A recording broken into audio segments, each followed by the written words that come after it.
Dans Smartimo, tout de suite, on s'intéresse à l'immobilier d'entreprise. Premier trimestre plutôt en forme avec 3,2 milliards d'euros investis, mais qui se concentre sur 3 méga deals. Alors, est-ce qu'on est sur une reprise en trompe-l'œil? On pose la question à notre invité, c'est un expert, Nicolas Brosseau. Bonjour. Bonjour Fabrice. Vous êtes le directeur général de Catella Valuation.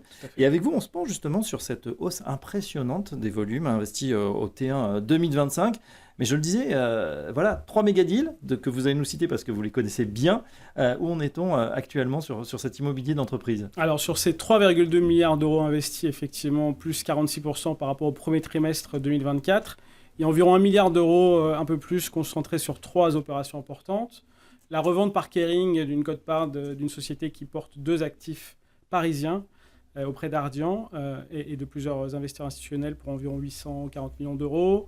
La cession d'une partie, pareil, d'une quote-part du Forum des Halles par Unibail Rodamco à la Caisse des dépôts pour environ 300 millions d'euros. Et la cession d'un immeuble 280 à Boulevard Saint-Germain, pareil, pour 250 millions d'euros. Donc voilà, ces 3 deals correspondent plus ou moins à la hausse du montant investi par rapport au T1 2024. Est-ce que cet immobilier d'entreprise, on parle beaucoup de crise de l'immobilier en ce moment, sur logement, sur les bureaux, il a été également affecté? Alors, l'immobilier d'entreprise a été très affecté. La hausse brutale des taux d'intérêt en 2022, suite à l'invasion de l'Ukraine et aussi suite au Covid, a affecté directement les volumes. On était, pour rappel, au plus haut du marché à 37 milliards d'euros investis en 2021. L'an dernier, on était à 12 milliards. Ah oui. Donc un marché divisé par 3 en 4 ans, donc très fortement impacté au niveau du marché de l'investissement, impacté aussi au niveau du marché de la location, notamment des bureaux en Île-de-France, parce qu'on est passé d'une moyenne décennale autour de 2 millions de mètres carrés par an, un volume plutôt qui va cette année être compris entre 1,5 million et 1,8 million mètres carrés. Et surtout une offre de bureaux qui n'a cessé de gonfler depuis 3 ou 4 ans pour atteindre presque plus de 6 millions de mètres carrés aujourd'hui en Île-de-France disponibles et vides et alloués sur le marché. Et surtout vide, puisque la demande placée est en baisse pour les bureaux, mais également pour la logistique. Et pourtant, on voit que mois après mois, année après année, les investisseurs sont toujours positionnés sur ces segments. Pourquoi cet attrait, Nicolas? Alors, sur les bureaux, je dirais que l'investissement il est concentré dans Paris, où le taux de vacances est bien plus bas que dans les communes de la première et de la deuxième couronne. Le quartier Exactement, central quartier central des affaires, même le QSA élargi au 6e, 7e arrondissement. Voilà.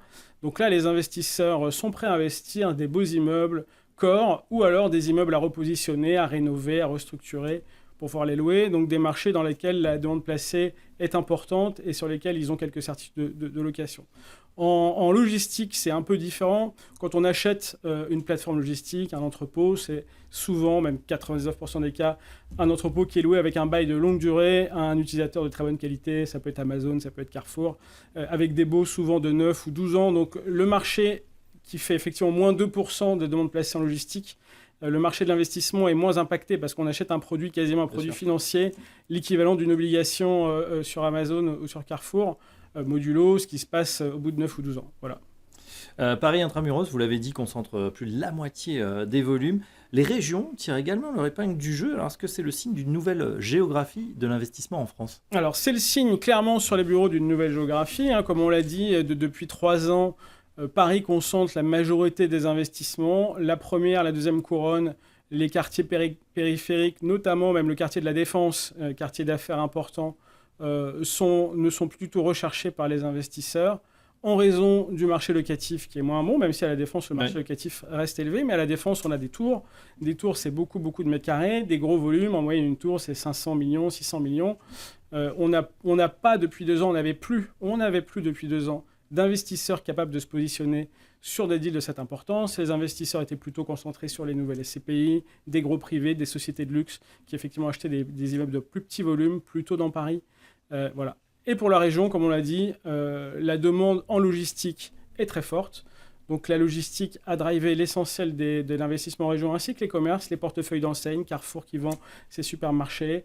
Voilà, ça c'est en région, donc ça explique le fait que la région se tienne bien effectivement. Ouais, on parle d'une région comme si c'était uniforme. C'est quoi? C'est le bassin lyonnais notamment, qui est PACA, qui tire son épingle? Alors sur la logistique, on a toujours cette fameuse dorsale qui part de Lille, qui passe par l'Île-de-France, par Lyon, qui va jusqu'à Marseille, qui tire son épingle du jeu. 3 des grosses transactions qu'on a depuis le début de l'année sont sur la dorsale en logistique, effectivement. Mais on a maintenant aussi un barycentre qui se déplace sur certains secteurs qu'on considérait il y a 10 ans un peu comme plus périphériques en logistique, qui correspondent à des bassins de consommation, bassins d'emploi où les logisticiens maintenant aiment bien s'implanter, il y a moins de concurrence. Voilà. Il faut quand même rester connecté à des réseaux, notamment autoroutiers, c'est primordial. Bien sûr. Contexte de taux, alors on l'a dit, c'est en train de baisser, mais c'est toujours élevé, puis la croissance n'est pas forcément au rendez-vous. Quels sont les actifs aujourd'hui qui sont les plus résilients et pourquoi ? Alors, les actifs résilients, il y a plusieurs catégories. Je pense qu'aujourd'hui, le scope d'investissement de beaucoup d'investisseurs, c'est le résidentiel géré, oui. C'est-à-dire la résidence étudiante, le co-living, un peu moins la résidence senior, pour des raisons, après les scandales Orpea et tout, même si les résidences seniors ne sont pas forcément directement concernées, mais voilà, un petit peu recherchées. Donc ça, c'est vraiment dans le scope d'investisseurs, mais l'offre est faible, il n'y a pas beaucoup de produits sur le marché. Voilà, donc ça nous donne des volumes d'investissement assez faibles sur ces produits-là. L'hôtellerie se défend toujours bien, on est toujours très sous-équipé en hôtellerie, notamment en Île-de-France. Les valeurs d'hôtels augmentent beaucoup. Oui. La demande a changé avant, les investisseurs achetaient juste les murs des hôtels. Aujourd'hui, ils veulent les murs et le fonds de commerce, pouvoir repositionner les hôtels et profiter d'un effet chiffre d'affaires sur leur valorisation. Avec une montée en gamme, souvent. Avec une montée en gamme, très souvent, effectivement. Alors, pas jusqu'au Palace, mais effectivement, passer de 3 étoiles en 4 étoiles, 2 étoiles en 4 étoiles, ça marche très bien. Il y a beaucoup d'exemples dans Paris, effectivement, avec des travaux très importants, mais qui sont assez vite amortis, justement, quand on détient le fonds de commerce. Tout bien à sûr. fait. Enfin, vous parlez d'une phase de repositionnement du marché actuellement. Concrètement, et pour votre métier, à quoi cela ressemble côté valorisation et comportement des investisseurs ? Alors, comme on l'a dit, depuis 2022, le marché de l'investissement a considérablement baissé. Ça induit, et les taux d'intérêt ont considérablement monté, ça induit quoi ? Ça induit des baisses de valeur assez généralisées, même si elles ne sont pas uniformes sur tous les produits et toutes les localisations. On a baissé beaucoup les valeurs. C'est ce qui permet aussi probablement au marché de redémarrer un peu aujourd'hui. Les valeurs étant baissées, les prétentions des vendeurs ayant baissé, elles rencontrent un peu plus souvent les envies des acquéreurs. Voilà. Le fait qu'il y ait eu plusieurs deals importants dans Paris, même à la Défense, nous permet, nous, évaluateurs, de aussi repositionner nos évaluations par rapport à ces deals. Voilà, on n'avait pas de deal important depuis 2 ans. On naviguait un peu à vue, on faisait ça par analogie à d'autres localisations, oui. À des immeubles plus petits. Voilà. Là, ça nous permet de repositionner un peu nos valeurs et on espère aider le marché à redémarrer. Eh bien, on le souhaite, on observera les chiffres des trimestres prochains. Merci pour cet éclairage, Nicolas Brosseau. Je rappelle que vous êtes le directeur général de Catella Valuation et à très bientôt dans Smart Imo. Merci beaucoup, Fabrice.